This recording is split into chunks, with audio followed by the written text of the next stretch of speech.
સરસ.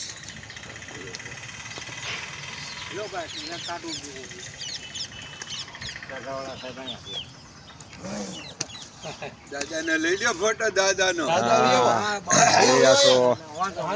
દુખ્યાન દરબારની સામેનો રોડ. વૃક્ષોને ખામણા સાફ કરવા, ઉપર નમી ગયેલા ડાળખું બાંધવી વગેરે ઝીણા મોટી માવજતનું કાર્ય ચાલુ છે. એકદમ સરસ વૃક્ષો થઈ ગયા છે. આ બધા ખામણા કરી ઉપર આ રીતે વ્યવસ્થિત બાંધી એટલે ઝાડ આડું ન ફેલાય, ભટકાય નહીં. જોઈ રહ્યા છો અમારે ધનસુખભાઈ એકદમ ખામણું સાફ કર્યું, ઉપર બાંધ્યું, રેડી. ફર્સ્ટ ક્લાસ લીમડો થઈ ગયો છે. ખૂબ સરસ કાર્યવાહી ચાલી રહી છે. સરસ સરસ. જય સિયારામ. જય સિયારામ. જય સિયારામ. આ છે ડાયમંડ જ્વેલરી મેન્યુફેક્ચર એસોસિએશનના સહયોગથી રોપેલા વૃક્ષો છે. Green army.